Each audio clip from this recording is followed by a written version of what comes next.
오늘은 알츠하이머 치매에 관해서 좀 다뤄보겠습니다.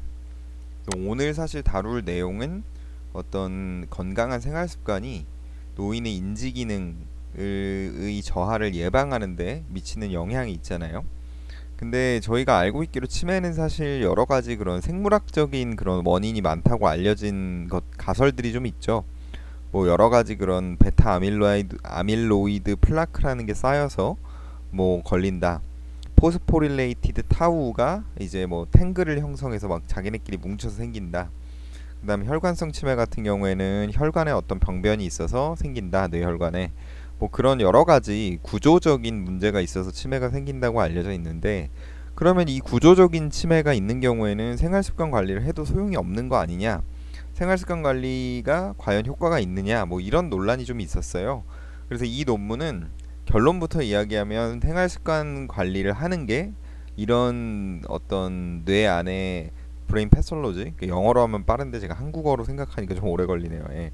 베타 아밀로이드 플라크나 아니면 타우 탱글이나 아니면 어떤 혈관성 그런 병변이 있는 거랑 없는 거랑 하여튼간 상관없이 그냥 생활 습관을 건강하게 치매를 예방하는 쪽으로 하려고 하면 실제 인지 기능 저하를 막을 수 있다. 라는 게 이 논문의 결론이에요. 그거를 엄청 복잡하고 엄청 자세하게 보여주었어요. 먼저 요거부터 좀 시작해보죠. 과대평가 문제없다. 작년 12월이죠. 2023년 12월에 알츠하이머 논문의 기본 가설이 되는 아밀로이드 플라크 가설이라는 게 있어요.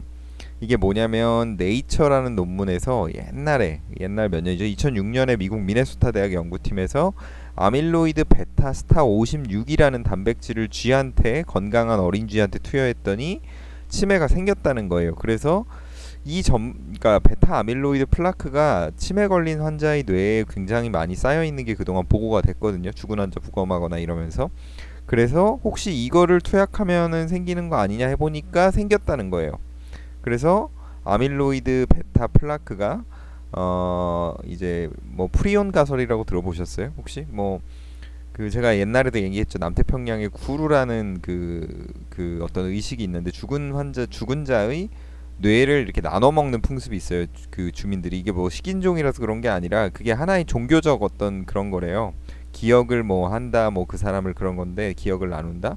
근데 이게 약간 인간 광우병 같이 그런 어떤 치매가 이렇게 조기 치매 같은 게 막 퍼지는 그런 걸 보였어요. 양상을. 그걸 쿠르라고 부르거든요. 그 토속어로 그쪽. 그러니까 이런 게 이제 크로이츠펠트 야콥 디지즈죠. 그 광우병이, 인간 광우병이 그런 약간 특성을 보이는 거 아니냐. 단백질이 어떤 인펙셔스 소스로서 작용할 수 있는 거 아니냐. 감염 소스로. 그래서 이 아밀로이드 베타 플라크를 투여했더니 치매가 생겼다. 이래서 이게 엄청 많이 인용이 된 어떤 기념비적인 논문이었습니다. 2270번. 그리고 많은 제약기업들이 아밀로이드 베타 플라크를 제거하기 위한 방법을 연구해서 약을 만들려고 했는데 다 실패했어요. 근데 이게 조작됐다는 의혹이 제기돼서 사이언스, 이게 경쟁 학술지죠. 거기서 조사를 해봤더니 진짜 조작된 것 같은데 이런 거예요. 그래서 네이처가 조사를 착수를 했고 결과가 아직 안 나온 걸로 아는데, 이게 만약에 조작된 걸로 나오면 어마어마하겠죠, 폭풍이. 근데 과학자들은 조작된 건 아니라고 해요. 이게 개인의 일탈이라고. 여기 보죠. 김상윤 분당 서울대병원 신경과 교수는 개인의 일탈일 뿐 아밀로이드 가설엔 영향이 없다. 왜냐면 부정할 수가 없다는 거죠. 아밀로이드 베타와 치매의 연관성을. 연관성하고 근데 인과성은 달라요. 그러니까 연관성을 부정할 수는 없지만 인과성이 꼭 있다고 보기는 어려워요. 그러니까 무슨 말이냐면 치매가 있는 환자에게서 아밀로이드 베타 플라크가 보일 수는 있는데 아밀로이드 베타 플라크가 치매를 일으킨다는 건 아닐 수 있다는 거죠. 근데 이 네이처 논문은 아밀로이드 베타를 막 주입했더니 쥐가 치매가 생겼다는 거죠. 그래서 이게 연관성을 부정할 수 없지만 그 이전 네이처 논문 자체가 만약에 조작이 됐다면 인과는 아닐 수 있다는 거예요. 이게 어떻게 그냥 우연히 같이 보이는 거지. 그러니까 어소시에이션이지 카우절 인퍼런스는 아닐 수 있다는 거죠. 그래서 제가 봤을 때도 이 말이 좀 신빙성이 있어 보이고, 그래서 뭐 여러 가지 뭐 얘기인데 하여튼간 여기 젠백스 관계자가 아밀로이드 베타는 알츠하이머의 결과물일 뿐이다. 뭐 이렇게 얘기를 하고, 제 말이 이 말일 수 있다는 거예요. 어소시에이션이라는 말이. 예. 그래서 뭐 여러 가지 얘기가 있는데, 그러면은 그러니까 이 논문을 왜 얘기했냐면 그냥 아밀로이드 베타 플라크라는 게 어떤 병리학적 파인딩으로 보인다는 걸 얘기하려고 한 거고요. 그럼 이런 병리학적 파인딩이 여러 가지가 있어요. 베타 아밀로이드 로드, 뭐 플라크, 포스포릴레이티드 타우 탱글, 뭐 세레브로 바스큘라 패솔로지, 뇌혈관 병변. 그럼 이런 것들하고 그러면 제가 이전 클립에서 얘기를 했잖아요. 동영상에서 건강한 생활 습관을 가지면 치매를 예방할 수 있다 해서 엄청 많이 논문을 막 그 엄청 많은 인자를 소개했죠. 메타 분석에서. 그럼 이런 노력들이 아무 쓸모가 없냐 얘네들이 있으면 어느 게 더 영향이 크냐? 뭐 건강한 생활 습관 가지는 거는 뭐 진짜 뭐 별로 영향이 없는 거 아니냐 지금 이런 의문들이 좀 있어서 요런 거를 자마 지금 뉴럴로지에서 최근 올해 1월일 거예요. 이게 2024년 2월 5일 예, 아주 따끈따끈한 논문을 좀 소개해 드리려고 합니다. 그래서 초록만 좀 볼까요? 이거 초록 봐야 될 것 같아요. 예. 그래서 건강한 생활 습관이 그 어떤 인지 기능의 개선, 노인에게서 인지 기능 저하의 방지 그거랑 관련이 있다고 알려져 있는데 이 연관성이 과연 치매랑 연관된 여러 가지 병리적 그런 구조물들이 축적하고 관련이 있는 건지 그런 거하고 상관이 없이 독립적으로 그냥 좋은 건지 치매 알고 싶다.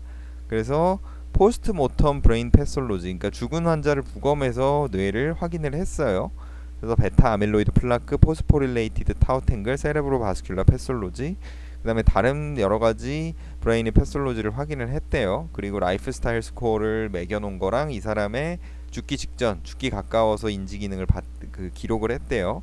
이 코호트는 러쉬 메모리 앤 에이징 프로젝트라는 프로젝트가 있대요. 그 프로젝트에서 한 거고 롱지튜디널 클리니컬 패솔로지컬 스터디래요. 그러니까 임상하고 병리학자들이 같이 한 거죠. 그래서 97년에서 2022년까지 24년 동안 팔로우업을 했고 754명의 죽은 환자를 부검을 했대요. 그리고 이 사람들의 인지기능, 죽기 직전 인지기능을 찾아 기록했고 라이프스타일 스코어도 매겼고 그리고 컴플릿 뉴로패솔로직 이밸루에이션을 했대요. 그러니까 완전한 어떤 신경 병리학적 검사를 했다는 거죠. 그래서 데이터 분석은 2023년 6월에 됐고 뭐 엄청 빨리 프로세스를 했네요. 6월에서 다음 이듬해 2월에 냈으면 논문을.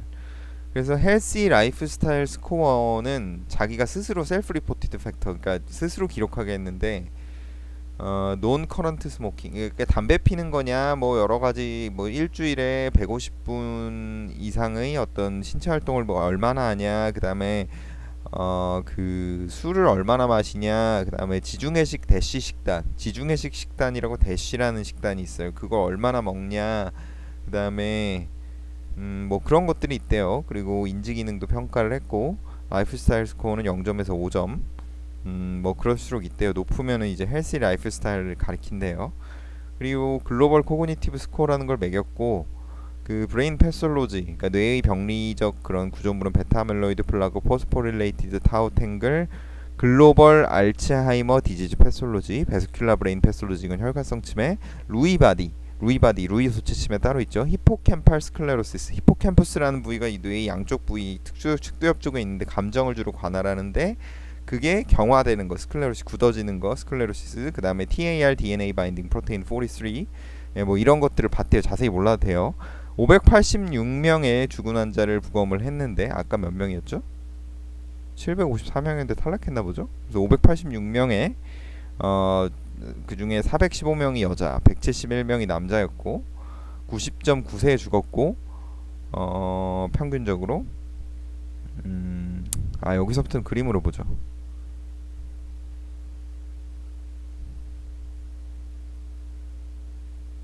여기서부터 좀 볼까요? 기본적인 이제 어떤 기술적 분석입니다. 몰라도 돼요. 넘어가죠. 중요한 거부터 봅시다. 그래서 헬시 라이프 스타일하고 with global cognitive function 그러니까 헬시 라이프 스타일하고 글로벌 코그니티브, 그러니까 전반적인 인지 기능, 죽기 직전 인지 기능 이 상관관계를 본 거예요. 근데 이게 알츠하이머 디지즈 패솔로지를 보정을 각각 했다는 거죠. 뭘 보정했어요? B에서는 베타 아밀로이드 플라크를 보정을 했고 C에서는 이거 좀 스몰 d를 봐야 되니까 타 포스포릴레이티드 타우 탱글을 보정을 했고 D에서는 글로벌 알츠하이머 디지즈 패솔로지라는 거를, 그러니까 이게 영어로 돼 있는데, 그러니까 전반적인 알츠하이머 병과 관련된 병리적 어떤 구조물들을 보정을 했다는 거예요. 그래서 보면은 먼저 A는 건강한 생활 습관을 가지고 있으면 코그니티브 펑션, 인지 기능이 전반적으로 죽기 직전에 좋았다는 거지. 양수죠. 이 베타는 이거 그냥 다중회귀 돌린 건데 이렇게 나왔대요. 양수예요. 그 다음에 B는 이걸 베타 아밀로이드 플라크를 보정을 해도, 그러니까 수식에 넣어도 다중회귀해서 이게 크게 손상되지 않죠. 그 양의 상관관계가. 그 다음에 C는 포스포릴레이티드 타우 탱글을 넣어도 크게 손상되지 않고, D는 글로벌 알츠하이머 디지즈 패솔로지를 넣어도 크게 손상되지 않았어요. 다 양수였어요. 0.21, 0.1919. 그러니까 라이프 스타일 스코어가 좋으면 인지 기능이 좋았다는 거죠. 죽기 직전 인지 기능이.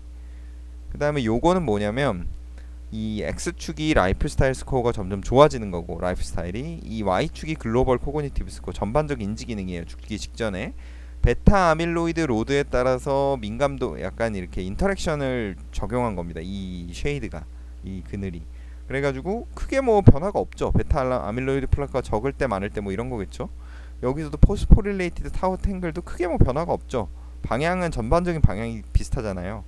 글로벌 알츠하이머 디지즈 패솔로지도 크게 뭐 변화가 없죠. 인터랙션이.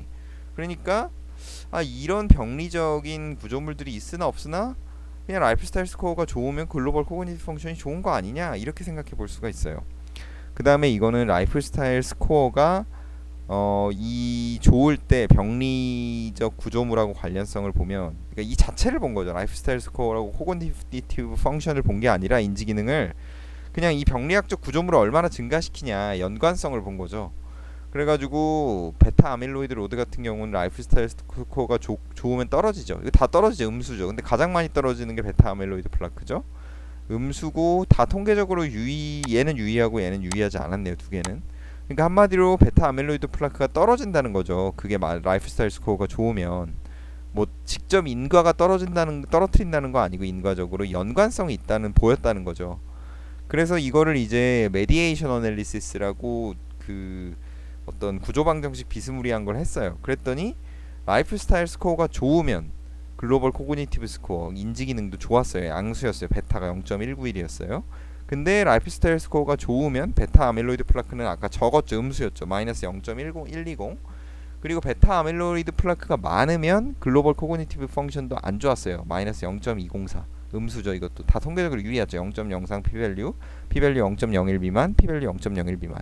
그러니까 얘는 높으면 얘는 글로벌 코그니티브 펑션이 좋아지고 라이프 스타일 스코어가 좋으면, 대신에 베타 아밀로이드 플라크는 낮아지고, 이게 베타 아밀로이드 플라크가 낮아지면 결국 음의 음이니까 글로벌 코그니티브 스코어가 좋아지는 거죠. 그러니까 베타 아밀로이드 플라크가 많으면 글로벌 코그니티브 스코어가 낮은 거죠. 음수니까.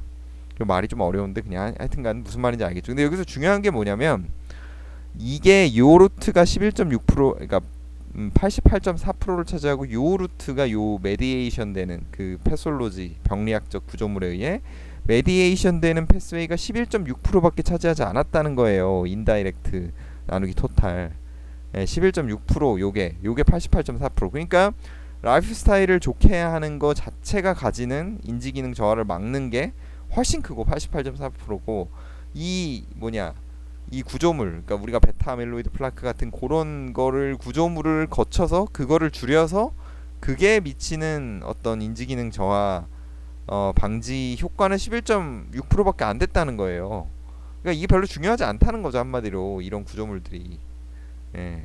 그러니까 어쩌면 이런 구조물들은 그냥 연관성을 보여주는 거지 인과하고 관계된 건 아닐 수 있어요. 그러니까 지금 이 베타 아밀로이드 플라크 타겟한 드러그들이 다 실패했잖아요. 약들이. 그 이유가 있겠죠. 예. 그래서 생활습관병 아니냐, 치매가. 지금 이 얘기가 나오는 게 이 논문하고 그 전에 그 조작됐다는 거, 베타 아밀로이드 플라크 논문이 네이처에서 그 얘기 이후로 계속 나오고 있는 거예요. 제가 그래서 이 따끈따끈하고 아주 핫한 주제를 이전 동영상에서 다뤘죠. 치매는 생활습관을 관리하면 예방할 수 있다. 예, 그리고 오늘 논문은 지금 이 얘기를 하는 거예요. 라이프 스타일이 훨씬 중요하다. 이런 브레인 패솔로지보다, 어떤 뇌의 병변보다. 이거 아주 중요한 내용이었습니다. 오늘 한 게 정말 중요하고, 요거 마지막으로 다시 한번 요 그림, 구조방 정식 그림을 다시 한번 보여드리면서, 이게 11.6%밖에 차지하지 않고 요 루트가 88.4%를 차지하니까 생활습관 관리만 잘해도 직접 그 인지기능 저하를 막는 그 포션이 엄청 크다. 그래서 우리는 생활습관 관리를 제 이전 동영상을 보고 좀 하시면 됩니다. 오늘은 여기까지 하고요. 혹시 뭐 궁금한 게 있으면 댓글로 남겨주십시오. 제가 다음 주제 선정하거나 이런 데에도 좀 참고를 적극하고 답변을 달아드리겠습니다. 감사합니다.